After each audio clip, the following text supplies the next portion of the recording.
This is Mark Gunn Media. Hit it! Welcome to Gunshots Straight from the Hip. I'm your host, Mark Gunn.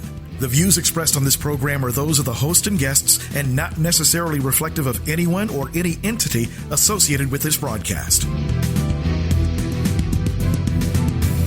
This episode is brought to you by the Centers for Disease Control. The best way to protect yourself from 2019 novel coronavirus is to avoid being exposed to the virus. Additionally, there are preventative actions that you can take to protect yourself and your family from the spread of respiratory viruses that can make you sick. These include stay home if you're sick, cover your cough, and wash your hands. For more information, visit coronavirus.gov. That's coronavirus.gov.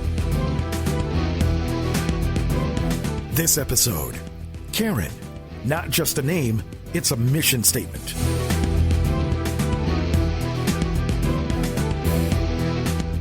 Everyone is aware of the K.A.R.E.N. phenomenon. What you may not know is that Karens have always been a part of American culture. She thinks it's cute that her driver almost hit my kids, and she thinks she needs to take a video of it. I'm being threatened by a man in the Ramble. Please send the cops immediately. You want to call the police on him for having a barbecue on a Sunday at the lake. Yes. All of these women have been identified as Karens by the internet. The term has burst into the scene as racial tensions reach a boiling point in the U.S. The phrase may be new, but Karen-like behavior has been a constant in this country's history. I don't care what you think I'm acting like. None of these women are actually named Karen, but to many people, they embody a certain persona in American society. A white person who uses their status and power to threaten or humiliate people of color. Our nation's current unrest shows how these behaviors can be much more dangerous than we think. Unfairly policing people of color is embedded deep in America's history. Karen just happens to be the new name for it. So Karen isn't always just a woman who likes to speak to the manager. It's much deeper than that. But what exactly is a Karen? Actress and comedian Amanda Seales has been outspoken about who exactly Karen is. Here's how she defined the term. A Karen is a white woman whose oblivion of their privilege causes them to act in a way that is oppressive and oftentimes insane. She is crazy. You're crazy. Absolutely crazy. See? Some might think that Karen is just a loud white woman asking for the manager, disrupting your customer service experience. But I'm here to tell you, Karen goes a lot deeper. You need to leave. You're not a part of this. You need to leave. You're not a part of this. No. A Karen is a white woman who is a descendant of those who came before her, who could scream and get a black man killed, who could point and get a black woman murdered. The use of Karen has become much more serious as protests erupt around the world following the death of George Floyd. People with Karen-like behaviors have made national news within the past few years and continue to be exposed. For me, these videos are very triggering. I think that there's a certain level of like, oh, ha, ha, ha, they're annoying when you're just watching it. But when you're in that situation, it is not an annoyance. It is a disruption of your being. Ma'am, can you just back up just a tad so I can talk to her? Thank you. Sure. You know that as a person of color, specifically a black person, you are the one who is going to be in the situation of having to prove your innocence. For me, K.A.R.E.N. stands for killing any random emancipated Negro. There's a common thread throughout American history, with people of color being targeted for existing in traditionally white spaces or for doing something most would describe as normal or harmless behavior. And we've seen over and over again that these types of altercations can lead to serious consequences for those targeted, sometimes even resulting in death. For centuries, white women have weaponized their whiteness in order to bring harm to black men. One of the most egregious examples of this is Carolyn Bryant, the white woman who accused a 14-year-old Emmett Till of whistling at her, an accusation that led to his murder. Last year, Ed Bradley did a story about the case for 60 Minutes. When J.W. Milam and Roy Bryant came to take Emmett Till, he also said he heard a woman's voice that night coming from a truck parked outside. He believed it was Roy Bryant's wife, Carolyn, the woman Emmett Till had whistled at several days earlier inside her husband's grocery store in Money, Mississippi. Mose Wright's son, Simeon, Emmett's cousin, says His father told him the same thing. Oh, yes, it was another man standing on the porch. My dad talked about it. There was another person in the truck, because when they marched Emmett out to the truck, and they asked the person inside the truck, is this the one? My dad said he heard a woman's voice identifying Emmett as the boy that did the whistling. So that must have been Bryant's wife, Mrs. Bryant? At that time, we believed it was Bryant's wife, and after 48 and some odd years, nothing has arisen to dispel that belief. Apparently, the local authorities back then believed it too, and according to FBI communiques, issued an arrest warrant for K.A.R.E.N. Bryant on suspicion of kidnapping, but she was never arrested or charged. Today, we've learned that K.A.R.E.N. Bryant is a focus of the Justice Department's new investigation, suspected of having assisted her husband Roy and J.W. Milam in the abduction of Emmett Till. She was divorced in 1979 and has since remarried and moved several times. She had all but disappeared from public view until we found her, now age 70 and known as Carolyn Dunham, living in Greenville, Mississippi. When I went to her house, she wouldn't answer the door. Moments later, her son, Frank Bryant, arrived, and we tried to talk to him. Can we talk to Mrs. Dunham? Can't talk to me either. Can I tell you get her to come out? No. I have some questions I'd like to ask her about Emmett Till. I'm sorry? It's too bad. Will she come out and talk to us? What I just tell you? Tell me again. No. She won't? No. Goodbye. I'm back? I said goodbye. Goodbye. Yes. You leaving? No, you are. We called the house later in the day, and neither Frank Bryant nor his mother Carolyn would discuss the Emmett Till case any further. After more than 60 years, Bryant would finally confess to lying about the whole thing in an interview with author Timothy Tyson. Walk me through exactly what she told you. Did she say, I lied? She didn't use that word. She sort of painted that piece of her testimony and said, that part's not true. So I asked her what was true, as anybody would. She said, I would like to tell you, honestly, but I can't remember. She said, you tell these stories until they seem true, but that part's not true. And then she said, nothing that boy did could ever justify what happened to him. Karens are often mocked for demanding to speak to the manager, but in the age of Donald Trump, more Karens are letting their racism and xenophobia get them fired. Take Amy Cooper, for example. She got bent out of shape because a black man dared to ask her to leash her dog. A Central Park confrontation went viral, netting more than 25 million views. In it, a white woman appears to call police, accusing a black man of threatening her after he asked her to put her dog on a leash. Mayor de Blasio sounded off, too, calling it, quote, racism, plain and simple. I'm going to tell them there's an African-American man threatening my life. Tonight, the woman who called police on a black man in Central Park after an argument about her unleashed dog has been fired by the investment firm where she worked. In a tweet, Cooper's employer, Franklin Templeton Investments, saying they don't tolerate racism of any kind. Yep. Cooper, in an attempt to weaponize her whiteness, got fired. What you're seeing in that action by Amy Cooper really goes back to centuries of white womanhood in this country being used to end people's lives, and in particular black men's lives. In another case, former conservative radio personality Diana Ploss went all Karen on a construction crew for not speaking English. So shouldn't you be speaking English? Well, a lot of them speak English, but I just want to speak Spanish. Okay, but it is America. It is America. It is America. You should be speaking English. Ploss explained to her radio audience that on her way into the radio station, she overheard a supervisor speaking Spanish to his crew. Sometimes all it takes to push a human being over the edge is a tree and some bricks. Is some tree. Is a tree. Some bricks. Some bricks. And people speaking Espanol. What's the first thing I do? Go for my phone. Gotta do a live stream. International media outlets are reporting on the video. In a Facebook post, Morin's Landscaping said, in part, I believe that we can all take immense pride in how quickly the community rallied to demonstrate that this type of behavior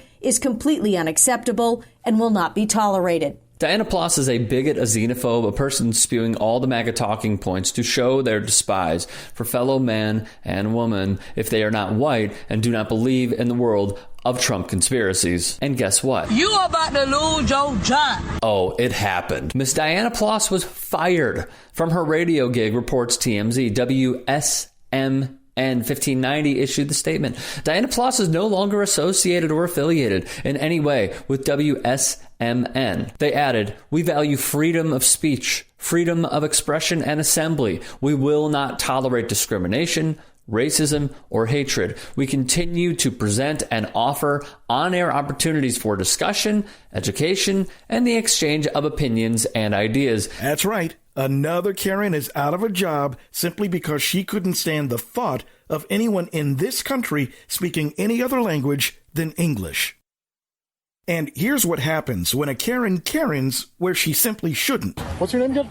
I'm Lisa. Lisa, what's your last name? What is your... His name is James Jaime Juanillo. He's lived at this home for 18 years running a dog walking business. He started stenciling with chalk. My first instinct is, again? This? Again? Well, we're not doing anything illegal. Neither am I. Actually, you are actually. Really? Oh, okay. Well, then call the cops. Thank you. We will do. Lisa and Robert. Yeah. I'll be right here. And she decided to call men with guns because of my chalk art. Juanillo says he knows many of the police officers in the neighborhood and that they didn't even get out of their car shortly after this video was taken. Multiple people have identified the woman in the video as Lisa Alexander, who's the CEO of a skincare line called LaFace. Birchbox, a makeup distribution service, posted this on its Instagram account, saying it has officially cut ties with LaFace and condemns the actions of Lisa Alexander. Because of not minding her own business, Lisa Alexander lost her business.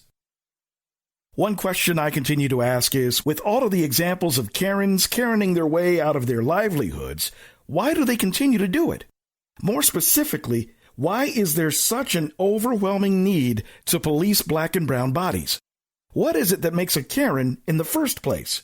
Some answers after this. We know that we're asking Americans to do a lot right now. So we're asking everyone to be selfless for others so that we can protect those who are most susceptible to this virus. A question I often get asked is, why should young people care about the spread of coronavirus? Well, we know that people with underlying medical conditions over the age of 60 are at highest risk, but they've got to get it from somebody. Social distancing is really physical separation of people. It's what we refer to when we ask people to stay at least 6 feet apart. Not going to bars, not going to restaurants, not going to theaters where there are a lot of people. It all just means physical separation so that you have a space between you and others who might actually be infected or infect you. We all have a role to play in preventing person-to-person spread of this disease, which can be deadly for vulnerable groups.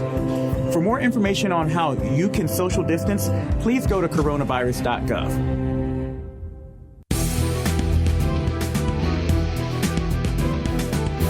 For downloads of this and past episodes and information about all the multimedia services we offer, log on to our website at www.markgunmedia.com. That's markgunmedia.com. Welcome back to Gunshots Straight from the Hip. I'm Mark Gunn. This episode, K.A.R.E.N. It's not just a name, it's a mission statement. We've been talking about the K.A.R.E.N. phenomenon and its history of getting black men killed. In the era of the Black Lives Matter movement, more Karens have come out of the woodwork, openly displaying their racism and their need to control everything around them. Please don't come close to me. Sir, I'm asking you to stop recording me. Please don't come close to me. A white woman appears to call police, accusing a black man of threatening her after he asked her to put her dog on a leash. This woman don't want to let a little girl sell some water. A little girl was trying to sell bottled water so she could go to Disneyland. Now her story has exploded. That video of her neighbor calling the police, now viewed more than 1 million times. Sexually assaulted by a child. Go home. Teresa Klein accused a 9-year-old boy of sexual assault, and the store's surveillance video tells a different story, clearly showing the boy's backpack accidentally brushed against Klein. But what is it that makes a Karen in the first place? According to some social scientists, Karenism is a trait known as psychological entitlement. At one time, it was thought to be a subset of narcissistic personality disorder. However, there is a distinct difference between the two. Narcissism is about the self and describes levels of self-esteem usually higher than considered the normal degree. Entitlement is usually about others. Generally speaking, entitled people may not have the higher self-esteem that a narcissist does and are more concerned about what others have that they don't. A narcissist believes that they are owed everything because of their delusional sense of superiority over others. An entitled person believes that they are owed things simply because others have them. This speaks directly to the all lives matter response whenever anyone says Black Lives Matter, or the pushback that some whites give when asking why there are HBCUs, or historically black colleges and universities, or BET, Black Entertainment Television, all the while ignoring the fact that these institutions were brought into being because of blacks not being allowed into the spaces that they occupy. And the $6 million question, why is it that black people can say the N-word, but white people can't? Common thread being that there's something that whites are missing out on that blacks have, all with the underlying belief that if blacks get true equality, whites will lose something, as if racism were a zero-sum game. How does a person become entitled in the first place? For one thing, they've completely bought into the hype of America being the greatest nation on the earth, and that they are superior to every other group in the country. There is absolutely no evidence to support the statement that we're the greatest country in the world. We're 7th in literacy, 27th in math, 22nd in science, 49th in life expectancy, 178th in infant mortality, 3rd in median household income, number 4 in labor force, and number 4 in exports. We lead the world in only 3 categories: number of incarcerated citizens per capita, number of adults who believe angels are real, and defense spending, where we spend more than the next 26 countries combined, 25 of whom are allies. So when you ask what makes us the greatest country in the world, I don't know what the you're talking about. Research over the last decade shows that Americans have become increasingly more psychologically entitled and narcissistic over time. One variable that may affect who is high in entitlement is parenting style, as found by Giverts and Segrin 2012. They found a positive correlation between permissive parenting styles and psychological entitlement. Permissive parents are not demanding or directive. Instead, they are highly responsive and accepting of their children. Permissive parenting emphasizes leniency and children regulating their own behavior. Perhaps it comes as little surprise then that children of these parents are higher in entitlement. Entitlement was also related to parental control, which is just another way of saying overparenting. Overparenting is typified by excessive affection for the child and is usually the result of benevolent feelings, unaware of any potential downsides that this parenting style may elicit. Unsurprisingly, this type of parenting is also positively correlated with entitlement in children. What this all means is that, to a degree, entitled people are made, not born, and are a result, at least in part, of permissive parenting styles. A lack of real guidance and discipline leads to entitled children, which leads to entitled adults. Couple that with America's history of racism and some whites' refusal to see blacks as human, and you get the K.A.R.E.N mindset. Just how do you handle a K.A.R.E.N? More after this.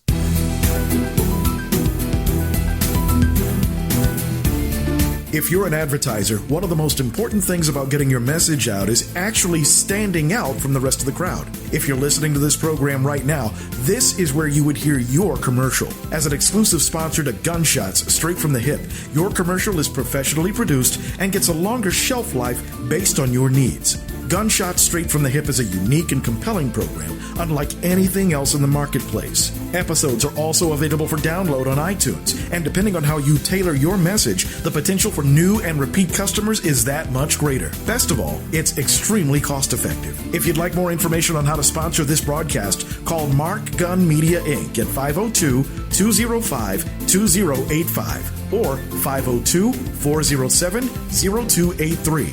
That's 502-205-2085 or 502-407-0283.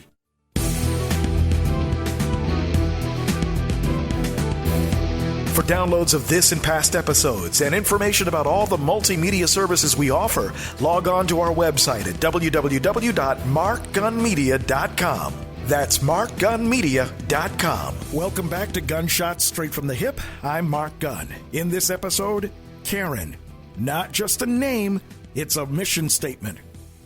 Earlier in this episode, I stated that the name K.A.R.E.N. was an acronym, and we explained how Karens often weaponize their whiteness at the expense of people of color. The acronym I came up with for K.A.R.E.N. is Killing Any Random Emancipated Negro. So the question has to be asked, just how do you handle a K.A.R.E.N.? As you've probably seen in quite a few cases, Karens like to put their hands on people, and it usually doesn't end well for them. Excuse me, but you did say that she needs to go back to her country. What kind of... Native Americans are Excuse from me, this is what country. this whole world... White people are not from this country. Don't serve her. Yeah, you do not Don't serve her racist ass. You don't tell... No. You need to leave. You're not a part of this. You need to leave. You're not a part of this. No.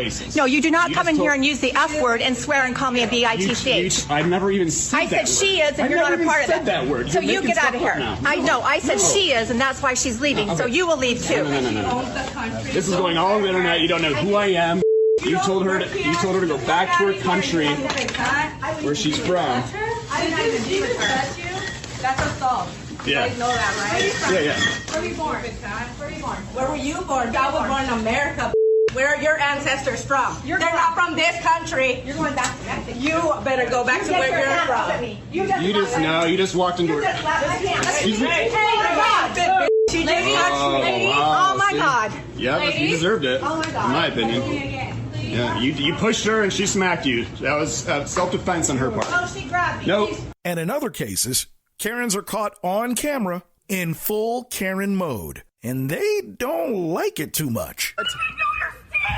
K.A.R.E.N., are you okay? I don't understand what happened. Can you explain to me calmly? No, because you're attacking me right now. I'm not attacking you. Ma'am, you flicked me off. You're ready to take it. Guys, this is her license plate number. She lives here. This is her address. No, this is not true. No. K.A.R.E.N., you flipped me off. No, you cut me off and flipped me off, and now you're playing the victim. Ma'am, would you like to calm down? No, you're attacking me right now without even... Guys, she flipped me off. She literally flipped me off, and then she tried to come home. She's K.A.R.E.N., would you like to calm down and have a conversation? Why you... Am I attacking her? Now, I would never endorse using violence against a Karen unless she puts her hands on you. But I would urge all of us to have a little bit of empathy for them. Who am I kidding? Here's the bottom line. Times are changing. Black folks and people of color are making gains in spaces once solely occupied by whites. There's a racial reckoning going on in this country and around the world. And it seems that Karens are scared to death because, for whatever reason, they're finding themselves on the wrong side of history. They're seeing their historical dominance come to an end, and more of them continue to be exposed. They're losing their jobs, and they're finally learning that they aren't as entitled as this country has led them to believe.